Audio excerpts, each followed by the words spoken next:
The topic is about narcissism, or narcissistic personality disorder is also going to be covered in this recording, which is quite interesting, you know.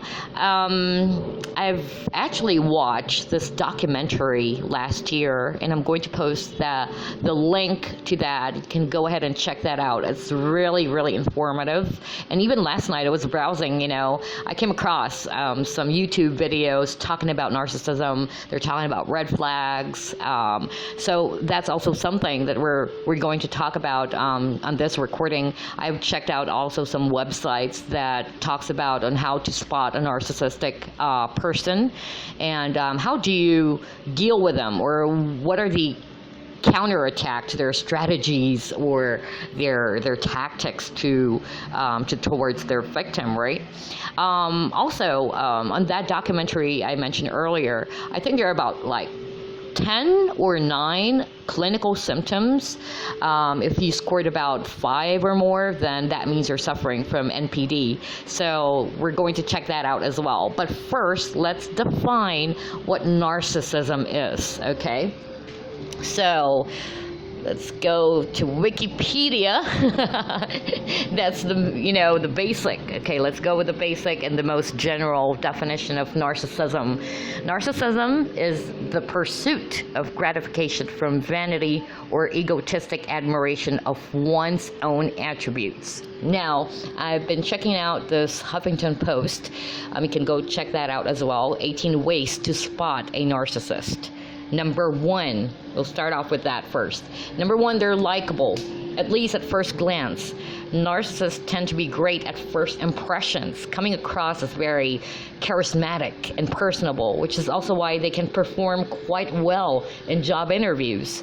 Often the image you see of someone who is narcissistic at the beginning could be very positive, but over a longer term, it turns out to be more negative. So that's where the surprise comes in. It's like, oh my gosh, this is the person I just hired, and now look at what I'm dealing with.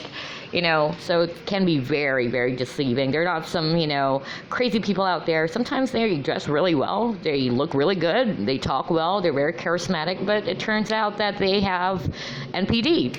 Okay, number 2, I'm not going to read the entire thing, but just to give you an example here. Number 2, not all narcissists are loud and proud. In fact, some of them are quiet and shy. Okay. And then number 3, they can often be found in leadership roles. So there you go, corporate. Not that makes them good leaders. A professor in the Department of Psychology, Jean, says, from San Diego, it says here, narcissistic people often find themselves in leadership positions because people who are narcissistic want to be leaders. They don't necessarily make better leaders though, but they want to do it, so they're more likely to end up in those positions, all right? Number 4, they always manage to make the conversation about themselves. You could start talking to a person about how you have cancer, and pretty soon you're talking about their new car. Oh, there you go. Okay, number 5, you're also guilty of name dropping. It's all in the name of self-promotion and making themselves seem better, which includes a tactic of name dropping. Number 6, not every story a narcissist tells is one of victory, but even in the stories of tragedy or failure, there's an air of entitlement and victimization. Narcissists will often tell stories about themselves, sometimes repeating the same story over and over and over again, and many times the story will be about an instance of personal heroism or an exploit. But even when a story is of something negative that happened, it'll never be the narcissist's fault. There's more emotional victimization. There's still an air of self-reference about not being understood or people not recognizing your value. It's about me and how I am great, but others aren't realizing it. Oh God. Okay, number 7, they like nice things. Now, we're not saying that all shopaholics or materialistic people are narcissists, or that all narcissists are also shopaholics. But one of the hallmark traits of narcissism is the desire to display high status. and this is often done with material items, okay? One place to differentiate it is that sometimes the shopaholic will tell you what good deal she got on something, and the narcissist is more likely to emphasize how prestigious or status-oriented the thing is. Really? Whoa. Okay, number 8, appearance is everything to them. All right. Number 9, on Facebook, they have lots of friends and not a single bad picture. There you go. People who are narcissistic use it to maintain status. And so what they do is they tend to have more attractive photos and more self-promoting broader networks and more friends on Facebook. Oh, God. Number 10, they are strongly averse to criticism. Okay? They're very hypersensitive to it. Number 11, excuses are a narcissist's best friend. Okay? Narcissists tend to externalize blame, pinning the blame on everyone but themselves. Number 12, they leave a trail of wreckage behind them. Okay, so this person have a history of bad relationships and work experiences. Consider that a red flag. With the narcissist CEOs, for instance, you'll see that they've gone into companies, kind of wrecked them, then move into something else. In relationships, they may have infidelity, which destroys that relationship, and then they'll move on to another one. All right. Number 13, and in that vein, they may be more likely to cheat. That's because a narcissist won't put the feelings of the other above his or her own. There's also the undeniable self-esteem boost that comes when you find another person, or when you find out another person, even if that person is not your partner, is attracted to you. Together, these two elements help to explain why infidelity may be more common among narcissists. Number 14, everything is personal. Particularly in the quieter narcissists. There may not be signs of overt self-reference and promotion, but there is defensiveness and reactive anger if they are not recognized or if they can't get their way, okay? If you do something to the narcissist that he doesn't like or she doesn't like, it means you're against him or you don't understand him. Number 15, a narcissistic person probably has no idea he or she is a narcissist. Narcissism in itself is sort of like a double whammy, not just because you have disturbances or believe you're special in some way more than others, but because those things in themselves will prevent you from seeing that you have these problems. Oh, wow. Number 16, I'm going to skip, okay? You find yourself resorting to flattery just to maintain the peace with a narcissist. While the best way to deal with a narcissist is to just cut the cord and run, there are certain circumstances where you have no choice but to deal. Maybe the narcissist is a family member, or maybe it's their boss. In these cases, flattery is the best way to avoid conflict. Number 17, narcissists are not low in self-esteem. A common belief is that people who are high in narcissism are secretly low in self-esteem, but this just isn't true. As far as narcissists in a typical population are concerned, they have a very high self-esteem and don't have a deep-seated insecurity as far as we can tell. And finally, number 18, men are more likely to be narcissists than women. Really now? Okay. And the level of narcissism is higher among today's millennials than previous generations at similar ages. Okay. As far as whether some professions or cultures have more narcissists than others, more research needs to be done to determine that. Okay. So that's really interesting, right? And definitely, you know, some of the things that's being said here, I've really encountered a lot of, you know, people who display these symptoms. And I'm pretty sure you guys also can share something, your own stories about dealing with a person who is suffering probably from NPD, or at least, you know, a narcissistic person.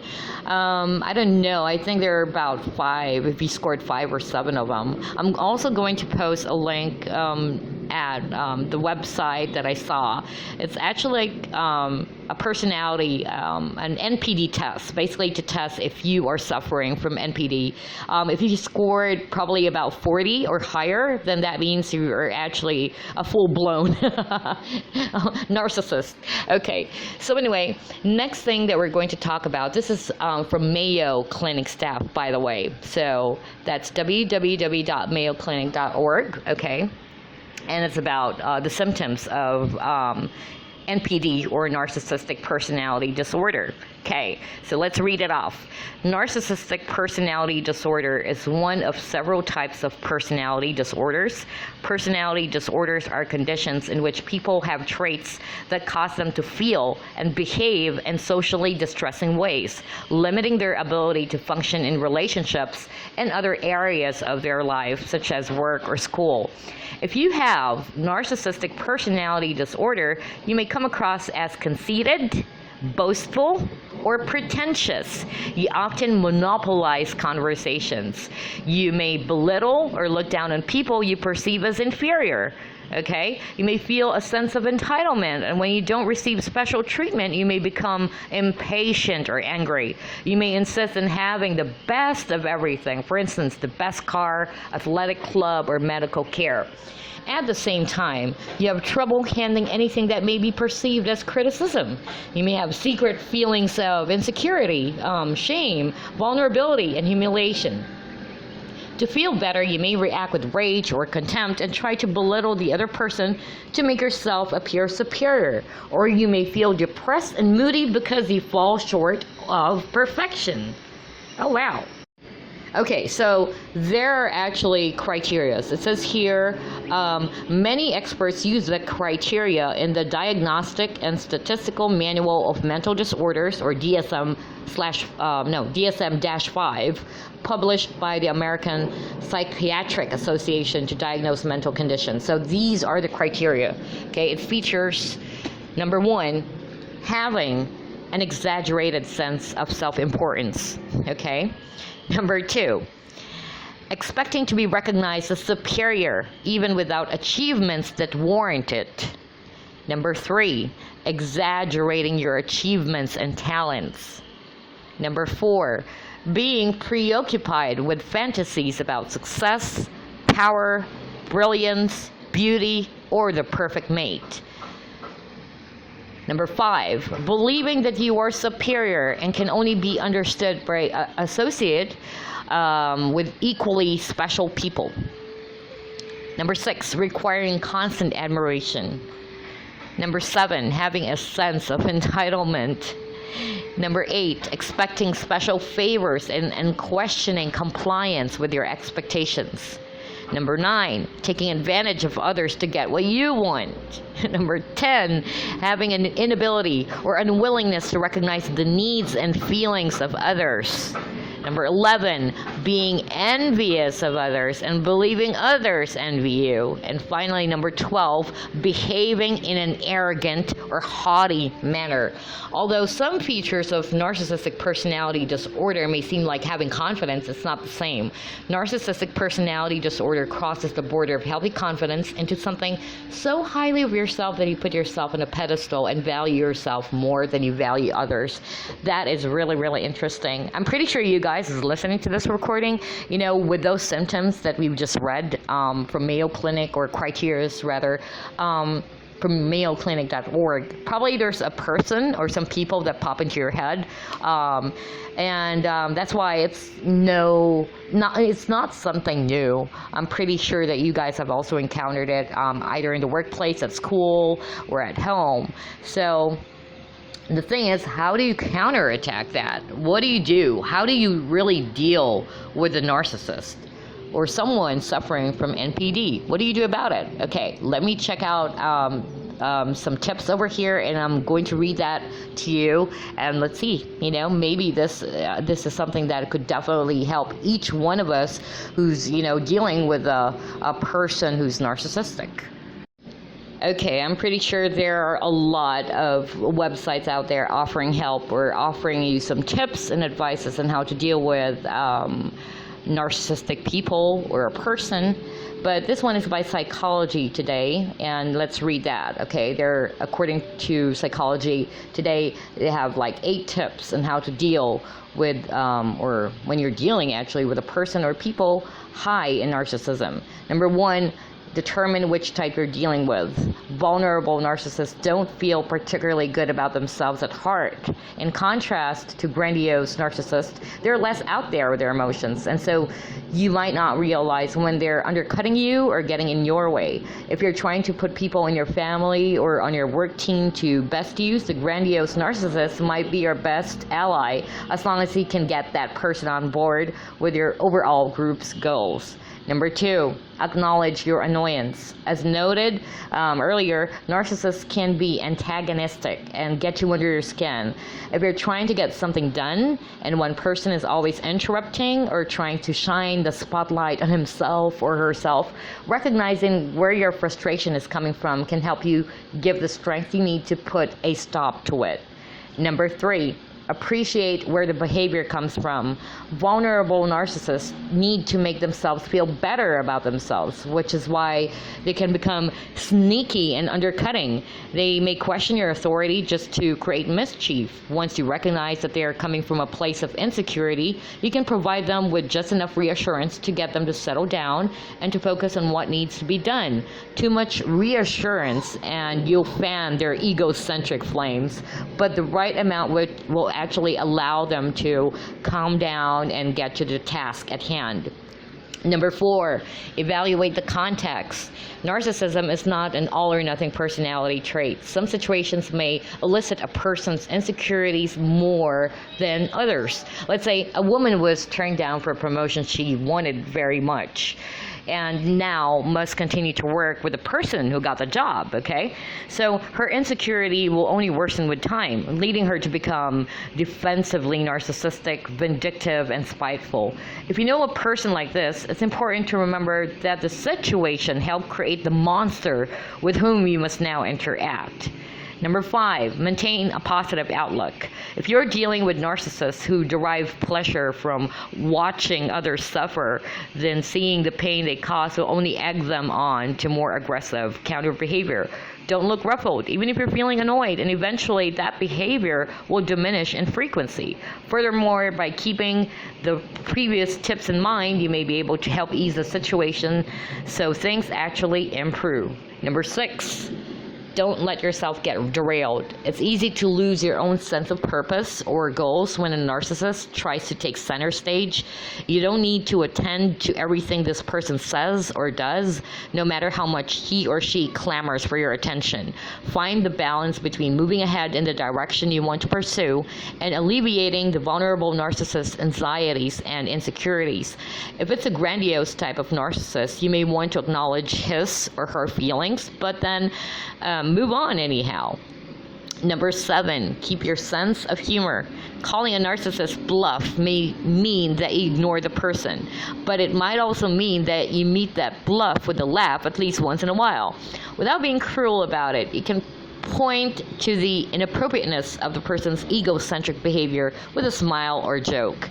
This would be particularly appropriate for the grandiose type of narcissist who will probably find it entertaining and possibly instructive. And finally, number 8, recognize that the person may need help, because some narcissists truly have low self-esteem and profound feelings of inadequacy. It's important to recognize when they can benefit from professional intervention. But earlier, when we read something, right, from HuffingtonPost.com, it was mentioned in there that not all of them actually have low self-esteem. In fact, some of them are really boosting with a lot of, self-confidence and all that. So it could be, most of the time, these people are actually, or they appear to be really confident about something, but I think the truth is they have a lot of insecurities hidden, hidden deep inside. So it's really about having low self-esteem. That's my take on that one. So anyway, on the part 2 of this topic about NPD, we'll actually read off more symptoms, and it's a great topic. Probably, you've also had some stories to share. You can, feel free and leave a comment below, and you can also tell us, what did you do dealing with, with people suffering from NPD, or a person who's really, really narcissistic, displays a lot of narcissistic behavior, either in the workplace again, or at home, or school, or wherever. But I hope you find the topic really interesting. And again, this is, I'm giving the credit to the HuffingtonPost.com, Mayo Clinic, and then Psychology Today. Those are some of the sites that I've actually read earlier that help me actually understand what narcissistic personality disorder really is, what are the symptoms. And again, you can also check out the links that I'm going to leave down below about this documentary. It's a really great documentary that talks about NPD or narcissism. Anyway, that's about it. I gotta go. See ya. Thank you so much for listening.